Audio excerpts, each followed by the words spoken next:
Matt, thank you for joining us for a conversation about finances for the gig worker, which I don't feel like a lot of people talk about. I feel like people get in the gig work and they're like, it's, I make this much per hour. This is what it says. But then they don't really do anything with it and don't really look at the actual numbers. And they're just kind of, getting the money deposited and going on. Yeah, no, it's definitely, and it gets complicated because a lot of people are on multiple apps and you start losing track of like which account, which deposit is going into, and you're using different cards for different things. And so, yeah, that's why we started working on this. But it's funny. I'm kind of old school when I have a glass, like a whiteboard, but it's glass in my bedroom. And I literally like write my earnings Monday, $280, blah, blah, blah. And that's how I track everything. And then at the end of the week, I know what I need to hit and I go from there. So I do need to be a little better than that, but maybe by the end of the episode, I'll convince you to download the app because we've solved that problem. So I'll see what you think about it. But didn't you used to use another app, Jason? There was one that you could add in the numbers yourself. Yeah, I did use that for a while, but it wasn't automatic. So it's one of those things where you're like, at the end of the day, I just would rather add it up on my calculator and then just write the number. Right. But yeah, there was an app. I can't remember what they still send me emails. I don't know what it was, but I don't use it. You know how it is. We're lazy. If it's not automatic, it's like. So Matt, since we already started talking about it, tell us a little bit about how you guys solved that problem. So obviously, debit card, all money goes directly into it. That kind of. Just talk a little bit about that. Yeah, sure. So the name of the company is Moves, Moves, sort of playing off the fact that people in the gig economy are always moving around. And so we call it an all-in-one financial app for gig workers. So it's a couple of things that we've been working on. We've been working on building out sort of a way for you to track and manage your daily, weekly performance across whatever apps that you use. So a lot of gig workers will tend to have, they set out on the week with a goal in mind of how much they want to earn this week. They'll use sort of multiple apps in a lot of cases to sort of get, different days, different demands and surge prices and things like that. But ultimately they hit their goal and they'll, often just stop working at that point, right? If it's $1,000, you keep working to hit $1,000. So really easy starting point. I mean, when you come on to Moves, you link all of your gig apps. So we support, I think, 16 apps right now. So that means you can sort of link to your Moves profile, your Uber app, your Amazon Flex app, your Shipped app, whatever you're using to earn money. We cover, the majority of all the big ones.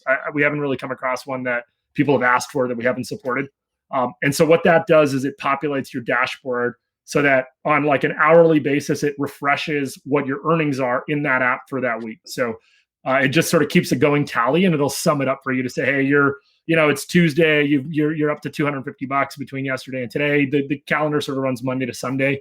And it breaks it down. Hey, you earned $150 on Uber, $100 on Lyft. You've got $250 in total. So that's sort of like more informational. What we're going to be adding to that is like goal setting so that you can sort of say, here, my goal for the week is $1,000 and sort of keep me posted as I'm progressing towards my goal.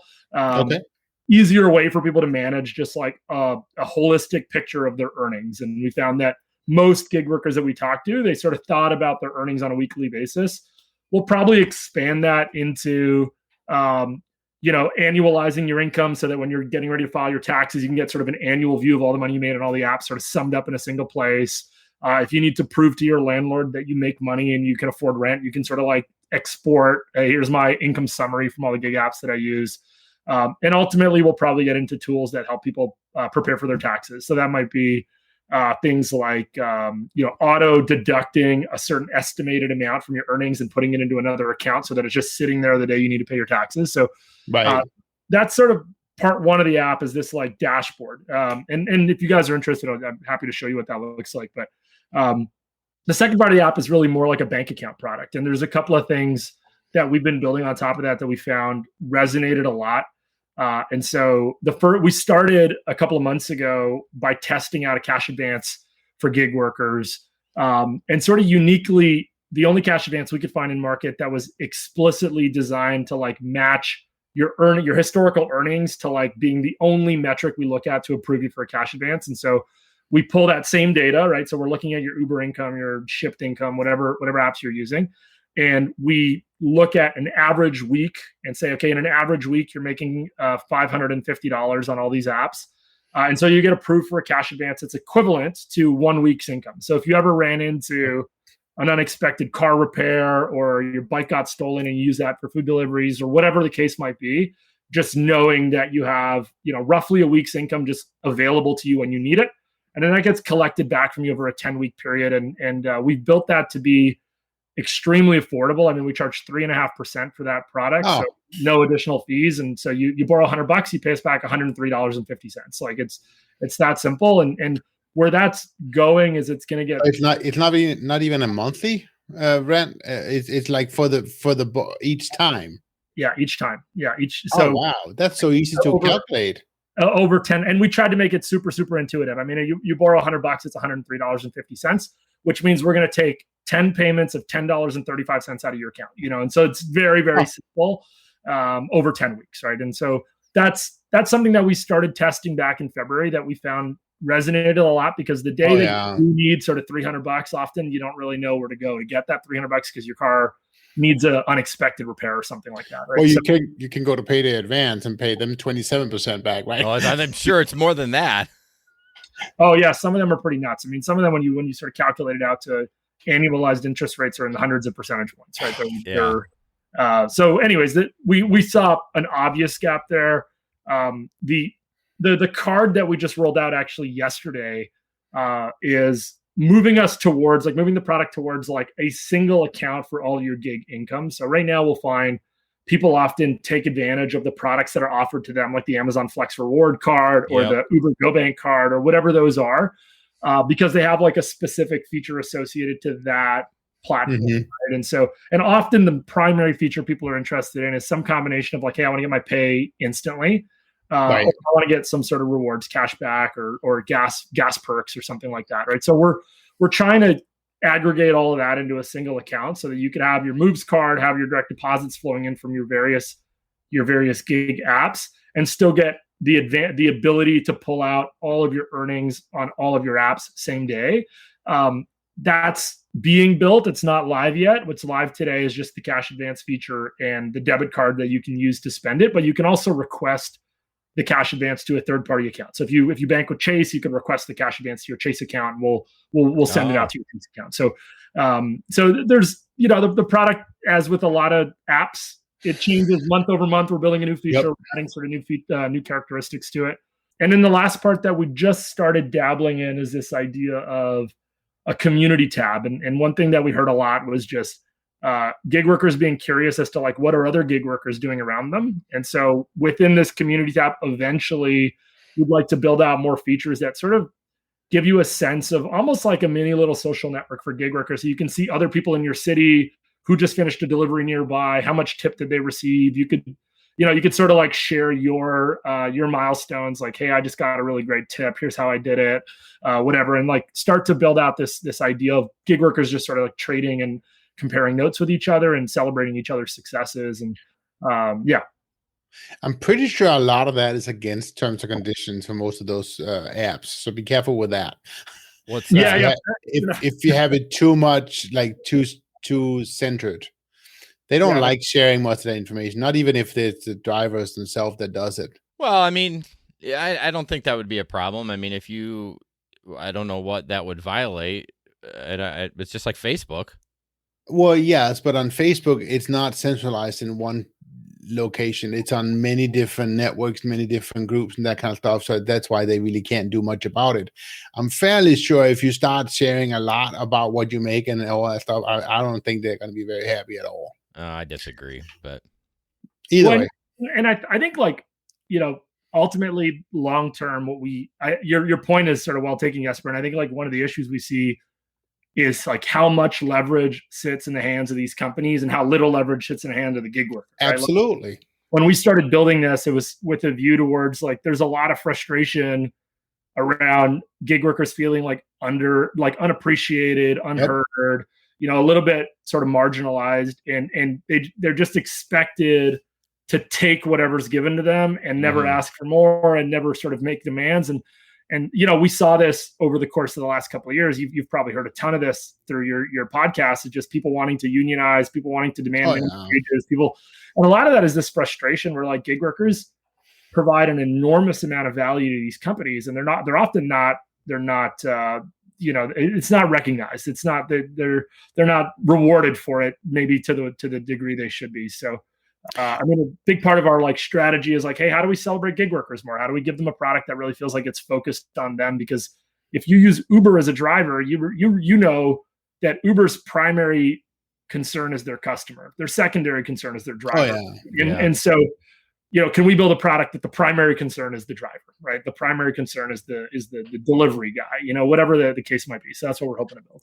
And I agree with 100%, by the way. And I'm definitely supporting everything you want to do in that. My fear is that, particularly what Uber and Lyft don't want you knowing, is they don't have any interest at all in people from different markets knowing exactly what they make, different markets over, because that's totally, would be against their strategy almost, that somebody from a little Grand Rapids market know exactly how much that somebody in LA would make and so forth and that kind of stuff. And because there is such a big difference into what it's being charged. We have a little bit more insight into it than most, I think, almost. But because of the community that we have going on with people, we have actively drivers from many different markets in America talking together almost. Well, before COVID, we almost did it on a nightly basis, right? And there are some markets where they're making a lot more than what you're making per ride in for instance, Little Grand Rapids, right? Yeah, and I think Lyft and Uber has no interest in drivers knowing that, what different people are making. Right. Well, honestly, it's not a huge part of the app, so I wouldn't. You know what I mean? But I can no, and I agree with you, Jason. But I can see that becoming a great feature in Matt's product. Right. That you'll be able to go in and see what. I've always thought that it would be great if I could see what could I expect to make on a Saturday night in the Grand Rapids market compared to other people. Like one feature that I was just thinking about, what would be really cool if you have the AI software that goes in and analyzes all the transactions based on my driving records for the last 6 months. It would be easy for it to determine when is my golden period. So when is the periods when I should be driving, because that's where I'm making the most. That'd be great to have that feature. That's a question we get all the time is, when should I be driving? Well, maybe you should figure out yourself. That's the answer we give, right? Yeah, that's what we do. but if you had a piece of software such as Moves that could do this for you, how great would it be to say, based on my history, I make so much on a Thursday night between 7 and 8. I need to go out there. Right. Or whatever it is. Yeah. Yeah, no, I think there's tons of opportunity for us to like dive in deeper to stuff like that. One feature that we're building in the next month or two is, so one, we already have this idea of sort of tracking your own income, right? So the stacked income across all these platforms. What we're building next on top of that is the ability for you to compare how your income compares to other workers in your market, right? So, hey, if I'm and eventually we'll layer in, how many hours did you work to get that income? How many gigs did you have to complete to get that income? And how does that compare to others in your market, right? So even just showing you, hey, did you know that you're a top 10% earner in the Grand Rapids market is just an interesting factoid. Hey, I'm like one of the top earning gig workers in my city. It just, it makes it a little bit, well, one, it's information, it's insightful for people that want to try to manage their finances. But two, I think over time, we also want to create sort of a sense of like community and fun in the work that you do on a day-to-day basis. Like, you might want to start competing with other people. Like, hey, I'm Jesper keeps beating me on the leaderboard. I want to earn a little more so that I can like push him off the leaderboard. Well, right? Like, yeah, and I like that because it's it's automatic, so it's not like you're fudging the numbers. Yeah, exactly. Well, and that's the thing. Now we're gamifying it, right? And we can really create that aspect, which also help to build community. Definitely. Yeah. So I think that's a great idea. Yeah, so I'd like, in terms of context, this has been about 1.5 years in the making. We just launched the app 2.5 weeks ago. And so, it's constantly a work in progress, but it's now available on iOS and Android. It's available in all 50 states. The Visa debit card account product just went live yesterday. Okay. And so anyways, and it'll constantly change. A lot of what we're telling users early on is if you take a chance on using this product. We're probably going to reach out to you and ask you for your ideas because we're looking to figure out how to make improvements, what other features people are interested in. And so we're doing daily, probably 2-3 video calls with gig workers that have downloaded the app and asking them what they think and what's the next feature they would see as being like an interesting feature or valuable feature to them. So a lot of like talking to people and learning as we go. So right now, if you don't really use the Go card, which is that what it's called? Go is one of the Uber products. I mean, was that the Go card? I forget what it was. Whatever it was. Go Bank. Yes, thank you. If you don't really use the gas features of that, you might as well be using your debit card, right? Yeah, and on top of that, I mean, what we'll end up moving towards is we're starting to evaluate like what types of rewards programs people care about. Yep. I think doing things like gas will be obvious. I think starting to figure out ways to get pricing advantages on car maintenance and things like that. We got to go and do some research and figure out how to tackle that. There's some ideas out there that we're dabbling in.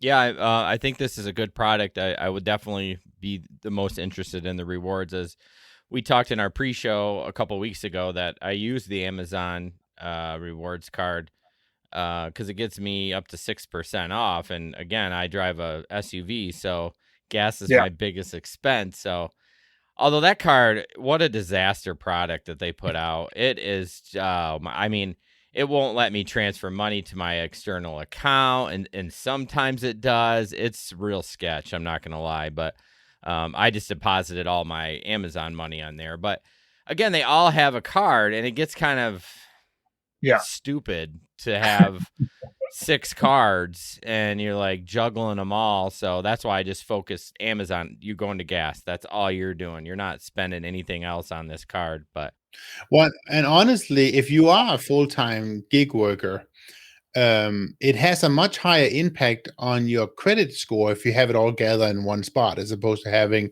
a lot of little pieces on different little pieces of cards. But do debit cards report to the? I don't think debit cards report to. But there's still bank accounts though, and you have savings. That's true. You'll have money that way. So it will have a bigger impact on you. Yeah, nothing that we do touches the credit bureau. So when you come get a cash advance, there's no credit checks. There's no, it's just we look at what was your average income in the last couple of months, and we give you access to that amount of cash as a cash advance if you need it. So we would try to explicitly stay away from that because we know credit is often a touchy subject for a lot of people that are like trying to make ends meet. But hopefully over time we'll figure out ways to actually help build credit, build better credit profiles for people as part of the app as well. So something that we'll look at. I'm curious, Jason, you mentioned your Amazon Flex card. How many apps are you like typically working on when you're sort of piecing together your week? Probably like 4. Yeah. Yeah, I mean Grubhub, DoorDash, Amazon, Uber. Yeah, 4. I mean, I have other ones available. Why to turn one on versus the other? Is it just you've figured out the schedules and you figured out what's the right time? Yeah, like in my market, Amazon routes only pop in the afternoon. So in the mornings, I'm doing food delivery. I like, at least in the last year with the pandemic, I haven't done any passengers in over a year. So, I do food delivery in the morning, and then I would do, because, food delivery drops off in the afternoon. I mean, no, everyone's done with lunch, and then Amazon's around 2 p.m. So then I'd pick up an Amazon route, and then I'd be done for my day. Yeah, I gotcha. And then the morning I'm running, Uber Eats, DoorDash, Grubhub for food, and then like Amazon in the afternoon. Jesper, you were mentioning some of these like I guess these online communities where people are like talking to each other in different cities around the country. Like how active are these communities, and how much do you guys play a role in that? Well, so we we have our own community mainly, which is just using an app, and the name escapes me all the time. Jason, help me out. Telegram. Thank you. So we have a fairly active group in Telegram, and obviously pre-COVID it was super active, and honestly was probably one of the main reasons as to why I actually technically stayed driving. One of my biggest reasons to begin with for getting into all this was because I was just bored. When I was out driving at night, it was just me being lonely out on the road, right? There was nothing really to it. But then once we added this whole community about it, and we were able to kind of talk to all your friends in between rides, and You do a little bit of complaining sometimes about the different drivers to get different riders to get in the car and have a little bit of fun and shoot the breeze and stuff. It makes it into a job. It makes it more fun to be able to share. Like you have coworkers. You feel like you've got right. And you got each other's backs, right? I mean, several times have we had instances where, there was one time where somebody had a car trouble. We were able to show up for them. There was a night where there was one of the female drivers who wasn't feeling safe with a passenger in the ride. We were able to kind of meet her on the way and kind of help her out. So there were several instances. Now, nothing happened of it, but it could have been, right? But there were several instances where something like that, you're able to just kind of step up and be there for your co-workers as well. Is that like unique to you guys are in Grand Rapids, if I understood correctly? Yeah. Yep. I was trying to figure out what the GR in your logo was because I bought one of your T-shirts today, so I'm gonna rock my Gig Economy podcast T-shirt. But I figured it was Grand Rapids. Do you think that's unique to the fact that you're in like a relatively small city? Do you think that characteristic would be the same in like LA or New York? So I don't know, right? But we have several people in our group from bigger cities. But we hear about other groups, but we don't know how active they are per se. Yeah. Right now we have about 60 people in our group. No, there's 40. Are we down that far? Yeah. Okay, so Jesper likes to talk our group up, but it has dwindled quite a bit. Basically, on the app, if you don't use it after a year, Telegram just deletes your account. So it's slowly dwindling, but. And that's because of COVID, right? So there's some falling back, but it'll come back, I'm sure, because definitely one of the big reasons I think for a lot of the drivers out there. But I think you're right, Matt. There's definitely something to be said about it being Grand Rapids being a maybe not a minor market, but definitely a medium-sized market. More of a sense. This model won't work in every big city. No. Yeah. I like that. I hadn't really thought about that sort of like safety use case, like somebody feeling like they're at risk with a passenger in the back of their car and just having somebody to ask for help or getting stranded on the road. That's interesting. Yeah. I think a lot of, I'm kind of working with a beta company right now on the side that kind of, because I have a question I need to ask you because of this beta test, but basically kind of tracks your income too. It's not a bank by any means, but they're trying to create these small little micro groups. Him and I had talked quite a bit about Telegram and how the community oriented part of it is really cool. And I think a lot of guys like you and this other company, they're trying, it's tough to get in front of gig workers. So they're like having these micro groups throughout the country trying to create and put an admin on it. And it's to make them grow too, but also to build community. But I think that's kind of the wave of the future. It's kind of going back to like the old school chat rooms. You know what I mean? Like, you know what I mean? This is kind of how we're doing it. So, but it's definitely, I think it's important to people. And I think it's important to gig workers. Cause like Facebook's great, but no, it's not great, but let's be fair. But I mean, yeah, you get on Facebook. I'm in a DoorDash group and they bitch about it. But like, I like the instant, hey, this is what's going on with me. Here's my voice, not just my text. Because I drive all the time for my full-time gig and then gig work. So I don't text when I drive. So I'm leaving voice messages, and not actually voice to text, but actual voice messages. And I know a lot of people are weird about that, but I mean, like, it just works out. But I think there's such value in being able to message somebody instantly, and your buddy on the other side of town's like, holy shit, like what's going on over there? Or like, hey, Chipotle's 30 minutes behind, do not take an order from Chipotle in Granville or whatever, those kind of things. Yeah, well, we had one night where a driver from Detroit came over. He just kind of bored, and he was like, oh, I'll come over. So some of us, we used to end our nights at a pizza place at 3:30, and he came over and he joined us with pizza. So you have that community. So what were you saying, Matt? Sorry. I was going to say this probably goes over. I'm going to go out on a limb here and guess that you guys don't use TikTok, because I don't use TikTok. But you do use TikTok. All right. Well, I shouldn't have gone out on a limb. I'm sorry, Jason. Yeah. I don't use it. Like, I don't make videos. I've made like 2, but I think honestly, I deleted Facebook for about 7 months. over the pandemic, and I used TikTok, and it was like I loved it. Like I find it. We have a decent amount of like gig workers posting sort of their, Yeah. It's not so much a conversation. It's more posting a story of something that just happened to you. Hey, I just got a shitty tip, or this restaurant's super behind, and we found like there's a decent amount of activity around these hashtags that are specific to gig workers on TikTok, where people are like, hashtag great tip, and they're sharing an exciting story of how they just got a $20 tip or something. And just like leaning into that, because there's people that have sort of popped up as being these little like micro influencers within this world of like TikTok gig workers, which is pretty cool. But every platform set has its own unique flavor of that, whether it's on Facebook or it's on Telegram or TikTok or whatever. I mean, at least with TikTok, they're only 1 minute, so it's great. Yeah. Like you're only out 1 minute if it's terrible or if it's great and you want more. You know what I mean? So it's like it's not a huge commitment. But yeah. I'm definitely a TikToker. One of the questions I wanted to bring up about that other app is the refreshing of the earnings. I find that app is just, and I don't know, it's probably not their app. It's probably them getting the data from Uber or Grubhub. But how have you combated that? You said it looks like yours refreshes quite a bit, but. Yeah, I mean, it's a constant trade-off. I mean, we ran into this issue initially. So we work with a company that sort of like provides that like data integration, so that we can go one to many all at once. So like instead of having to do an integration to Uber, an integration to Grubhub, an integration, there's like one layer in the middle that we work with this company to do that. And so initially, very like different platforms sort of had different response times of how quickly they could get access to the data. We've gotten it down to be pretty manageable. I mean, like definitely within a day, it'll update 5-6 times within a day. We're trying to get that consistently down to like an hour for your stats to update.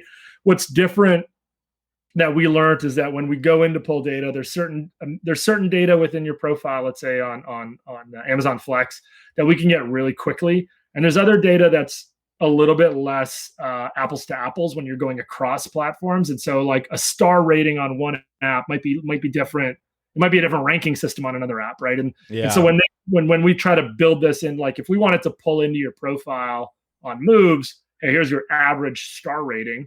We'd have to make up for the fact that apps measure stars differently, or they measure rankings differently, right? So earnings is the easiest data point.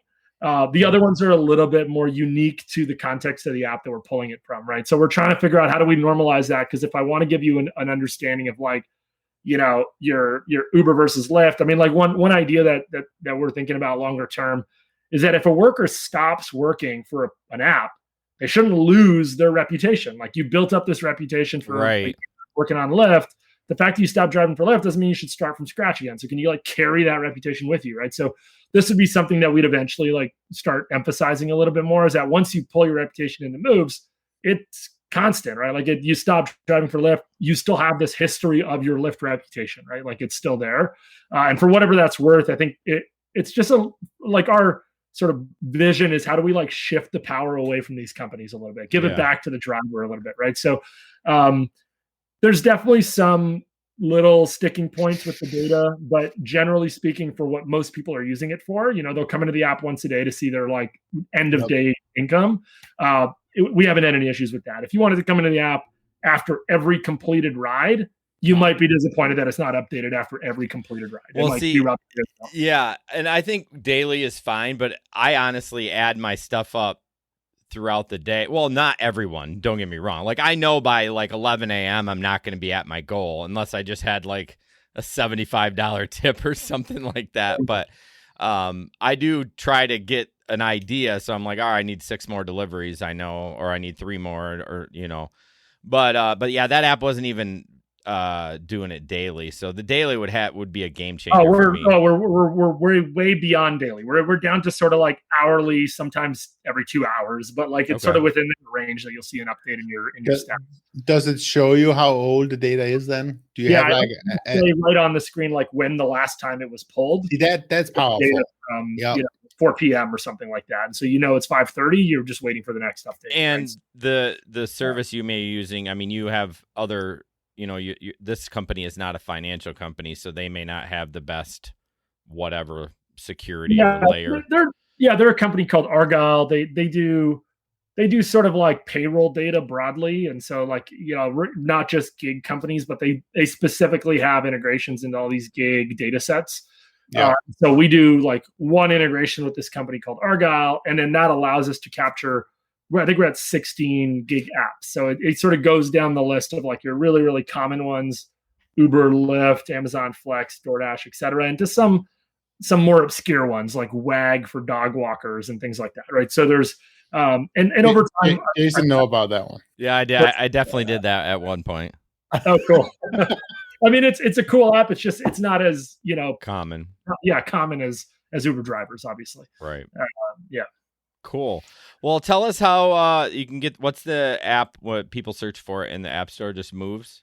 Yeah, Moves Financial. Okay. Movesfinancial.com is the website. You can also click through the website to the App Store. But if you search Moves Financial in either App Store, it'll pop up. I mean, at this point, the app is working really well. We're super excited about it. We're also really interested in just hearing people's feedback. So there's a lot of like manual touch points. So our team makes a big effort to like reach out to almost every user that signs up to say, hey, do you want to schedule a 20-minute call with us? We'll give you a $30 prepaid gift card or something, and you tell us what you felt about the app, because at this point it's just a lot of education for us to talk to a lot of gig workers, and it was pretty incredible. I mean, we ran a beta for about a month before launching the app 2.5 weeks ago, and we now have users in 42 of 50 states. So we're getting them. There's a couple of like we don't have any users in the Dakotas yet, so we got to work on the Dakotas. But I'll show you the map at some point. It's pretty cool to see, like, including Alaska. We have a user in Alaska. Don't feel bad. I don't think we have any listens in Dakota either.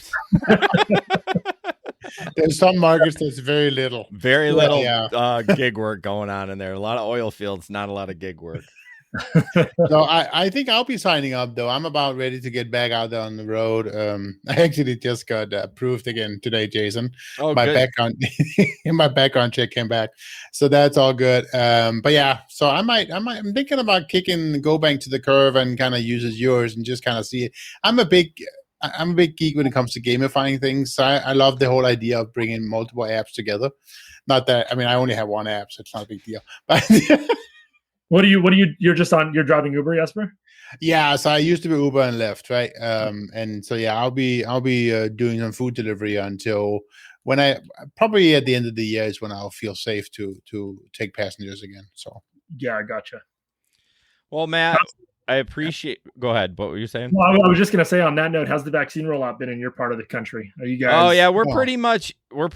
You can just go get it now. It's just like any country, half Republican, half liberals. I think everyone's already that's going to get the vaccine probably has gotten it. So, yeah, gotcha. They've done really well here, though. We had places that gave out like 12,000 vaccines a day. It was they were cranking them out. Yep. It'd be nice to get back to normal. Yeah, it will. It will. But yeah, I'll probably sign up too. I'm not doing any gig work now, but I'll still sign up, play with the app a little bit. Yeah, I'd love to hear your feedback. I mean, well, separately, I'll flip you guys an email after this, so that after you sign up, we can just have sort of an open line of communication just to see what you felt about it. Because, well, for one, just testing out those integrations, Jason, to see if it's pulling data fast enough, so you don't have to write on your whiteboard. Right. Well, yeah, and I'd like to get it all going because I'll be back doing gig work in the fall. I do lawn fertilization, and it kind of just taps me out. Yeah. And I found when I used to do gig work with that and in the summer, when I went to do it in the winter, I'd get burned out so much quicker because I did it all summer too. And you're like, it's kind of nice. I'm kind of spoiled. I get to change jobs every year. So it's fresh. So I'm like, I'm just going to do lawn care and then do gig work and then do lawn care, and just kind of works out that way. So that's cool. All right. Well, thanks again, Matt. I will, once I get this edited up, I can send it to you, and then I'm not sure officially we'll post to our fans, but we'll let you know. Yeah, sounds good. Let me know if you can do anything after you guys. I'll send you guys more info on the app just so you guys that'd be great. Okay. So we can forward it on. So thank you so much, Matt. Thanks for taking the time, guys. This is fun. All right, thanks, Matt. Have a good night. Bye-bye. All right. Bye.